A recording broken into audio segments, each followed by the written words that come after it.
Hey there, guys. I decided to make one more video on this Bricks and Minifigs Lego debacle because I have watched Coffeezilla's video a few times, and it's like so nice to get a professional, like, outsider view on this. You know, nothing against Reckless Ben. I've loved his coverage of this. Unfortunately, we're not going to get any more, as we all know. And just so you know, I'm going to speak on this as if you are up to date on it as of, June 15th, 2026. So, you know, every day something crazy has happened with this story. And I'm not going to cover it all or recap it at all. But number one, you got to watch Coffeezilla's video. And I say that because he got the answers to a lot of questions that I had regarding this whole situation, such as what was the real value of the collection, what has been sold, because the consignment deal had gone on for a considerable amount of time, and he'd been paid out. But I was like, how much has the original seller been paid out on this? You know, and the real reason you are watching this and everyone's interested in this is because the story hinges on this $200,000 valuation of a single collection. Now, that's a big number, you know? That's a lot of money. That's more than most people make in a year. That's more than some houses, blah, blah, blah. It's awful. And the story has been that someone stole $200,000 from this individual. Well, that was never the case. Anyone that sells toys knew that was never the case. He's definitely lost a lot of this initial collection. So let's just get that, you know, out of the way. That is an honest truth. But it's not quite as severe as everyone maybe thought. And because of that revelation, I can already feel a little bit of the steam coming out of this story. Doesn't mean like Bricks and Minifigs is innocent by any means, but I can kind of see how this whole debacle came to be. And again, I just want to talk about it from a business perspective that, like, I really wish if you have a large collection, you should sell it. You should get rid of it when you're ready as a lump thing or as pieces of a thing. But like, it's hard, it's difficult to find a buyer in these situations. But most reputable buyers are going to give you a lot price based on how many units, the quality of them, and kind of like they're going to do an estimate to get it done, get the deal done quickly. Because you're not going to get the max value out of a large sum of products like that because you're buying your time by giving the other party the ability to sell the stuff for you. Someone that does it regularly, someone that knows how to, maybe has a list of buyers that will pay the top dollar for these specific things. He might even know people that want a specific item. And that's why you sell to a seller like that.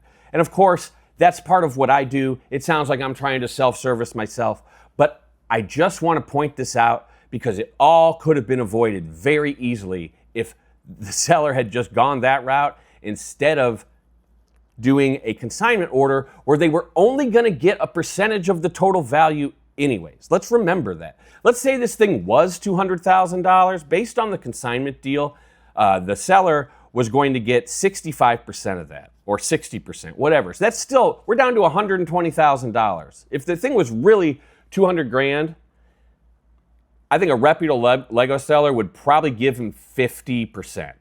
You know, he'd probably try to skim a little bit off, but then they'd come to a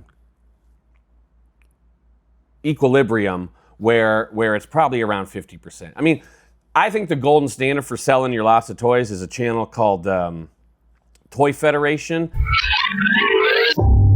This I haven't gone through. I don't know if they deal in Lego necessarily, but like, watch some of their videos. They show the deals. They show how they look through the stuff and they give the valuation. It's usually like around 50%. Some toy stores, if they're walk-up toy stores to give them your stuff, it might be 20 to 30%. And that's probably kind of Bricks and Minifigs bread and butter right there, is just people that need the money versus the product. And like, that's how they make a profit. It's not scummy. It's just when people need money, that's how you do it. It's like a pawn shop. These things exist for a reason. So where did it go wrong? Well, like I've said, consignment is a tricky business because it just complicates everything. Sure, it should be easy. It should be easy. But even Crystal herself in Coffee's video talks about how, oh, I might not have had all my accounting right or I need the tickets. Yeah, This stuff doesn't happen like magically out of thin air. Someone has to record every transaction, the percentages, keep track of it all, keep track of the money, split it up right. That sounds easy, but when you're running a store and you got inventory coming in and out and you got people coming in, it is not easy. It is complicated, much more complicated than just one transaction, and then you as the buyer are free to do what you want with the stuff. And then I heard about the layaway on top of the consignment. Layaway? Like in this day and age, if people can't afford the toys, they can't buy them. That's the honest to God truth. I'm sorry, it's not great to hear that, but it's the truth. So you got someone doing layaway, they give you $10 to say they're gonna hold the thing. They don't come back for 4 weeks, and then you give them the $10 back, and then now you could have sold that to a different buyer the whole time during those 4 weeks, so no wonder nothing sold. I have no idea where the Lego is. I don't even care at this point, but it's definitely not as monumental of a theft, if you want to call it that, as initially thought. I mean, let's put ourselves again in Bricks and Minifigures' shoes.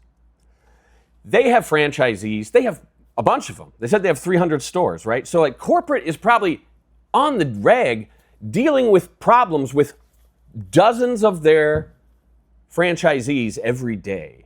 And I have a feeling there was something went sour with the deal with the original owners of the Salem minifigure store and corporate, and they've probably seen this happen. They've probably seen it play out a few times, and they have to protect themselves. So they went in there and they're like, you know what? You guys haven't paid whatever due. Something's messy, and they said, we'll just terminate our deal right now. And there's probably nothing wrong with that, honestly. But of course, the consignment deal caused a big snafu. The real problem with Bricks and Minifigs, in my opinion, they were negligent in what was told to them about this consignment deal. They didn't want to deal with it. They wanted to be done with this whole thing really quick. And so in walks a guy who says, hey, you owe me a bunch of money. And he probably had receipts for it, but they didn't care to deal with it. And that is where the problem really begins for Bricks and Minifigs, especially because we have it on record that they knew about, someone at the place knew about it. Did they transfer it up the chain? Probably. A consignment deal at a store is probably not worthy of the CEO's time, However, in this case, it should have been. It definitely should have been, because this blew up and became a major liability for that company. And so now they're backpedaling. They're trying to forensically figure out what happened accounting-wise and paperwork-wise for something that happened a year and a half ago. It's gross. And I'll give it to Coffee. He gave everyone a lot of grace with this, a lot of chance to speak their mind. I mean, I was believing in what the Bricks and Minifigs guys were saying. They don't want to deal with this. I can tell. I mean, but they have to now. They let it. They chose.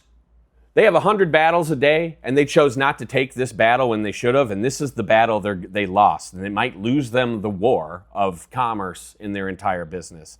And I kind of feel for them, but they also have made a lot of mistakes along the way. And come on, guys, just look at the Coffee video. I'm going to put it up here. Look at how nice Coffee looks. I mean, he looks like $1 million.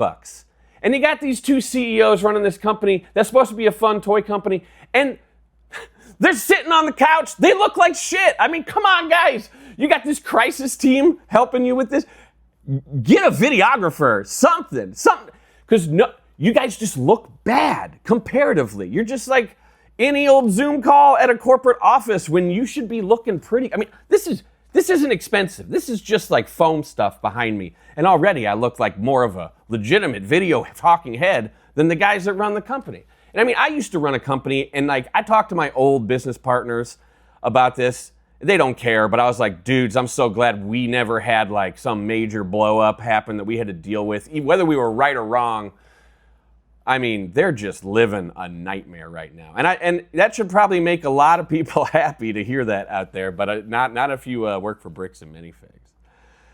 So do I have something to say at the end of this? I think the consignment deal was a bad idea, especially since it went on for months, many months, and it clearly wasn't working well. Like they should have been able to sell all that within like 4 months you know, with a store dedicated to Lego and like do all the promo they did. And it looks like he sold a bit of the Lego to another YouTube guy, which like that, I won't even name him because I'm not trying to call people out really. But that guy, like, I think he needs to make a video about, yeah, I made this purchase and like this is what it was, and like just so everyone's aware, because that seems really, really complicated. Ultimately, according to Coffee, instead of, let's just watch how this went down. Everyone thought it was a $200 theft. Coffee looked at the books faster than the company, Bricks and Minifigs, could, and he got it down to like, hey, this is about half. It's like about $100,000 of stuff. So that's what the seller had, about $100,000 lot. So like a toy dealer worth his stuff would have given, he probably would have tried to do less than 50%, but obviously the seller is like, hey, no, I need the money. I need the money. I don't want to sell this stuff, but I'm doing it to maximize my value out of it for medical expenses. So like in that case, it's like, well, anyone worth their salt would be like, okay, yeah, I'm willing to like help you out. I'll go up to 50, 55, 60. If you got a really reputable dealer, someone that knows the guy, knows they can flip this stuff really quick. Because that's all a dealer wants to do. They want to turn product into money. But then he went with the consignment deal because he thought he'd get the most out of it. But as it has played out, even without the failure of the store transition, it was still a bad deal because it went on for 9 months and the most he made out of it was $17,000 and he lost the Lego? Bad business. Bad business all around. I'm sorry to say. It just breaks my heart, honestly. I hate to see this. This whole thing is a mess. And that's really it. I don't even know if like this is a helpful video for anybody. It probably paints me as a villain at some point, but you know, it's just the way toy selling is. I'm sorry to say. I mean, I don't even deal in Lego. I deal in completely other stuff, and it's a whole nother world. So, you know, a few things I just wanted to say, though, are I'm going to have to cut. I don't remember what I was going to say. Oh, a few things I kind of wanted to say, though, is I've heard rumors, and I don't want... Maybe I'm starting the rumor by saying this, but like someone's like, oh, Reckless Ben's going to go to Brick World Chicago. Man, I would go to Brick World Chicago if he came just to talk to him. That would be crazy. I don't know if that's a good idea making such a public appearance right now, but that would be cool. I just don't know how this is going to play out. It's going to keep getting uglier, and I don't plan on saying anything else about it, but, you know, just be careful. You know, collectors, don't fall into the collector fallacy. I know you know, keep track of how much you spend on stuff. You know, the only way you're going to make money on it is if, like, it inflates in value considerably. Because if it doesn't, you're going to be selling, like, not pennies on the dollar, but, like, if you bought a bunch of $20 toys and think they're going to be worth a lot of money in 10 years, chances are one of them will be worth 100 and the rest of them will be worth 10 or 15. That's just the way it goes. Even sealed. It's just kind of, it kind of sucks. It's like, you're gambling. Do not use toys. Do not use toys as a major life investment. That money would have been better spent in the stock market or anything like that. You know, just in the bank even. I don't know. It's just a warning for all of us. This whole debacle. Be careful. Stay in reality. And remember, if you're collecting this stuff, collect it because you like it.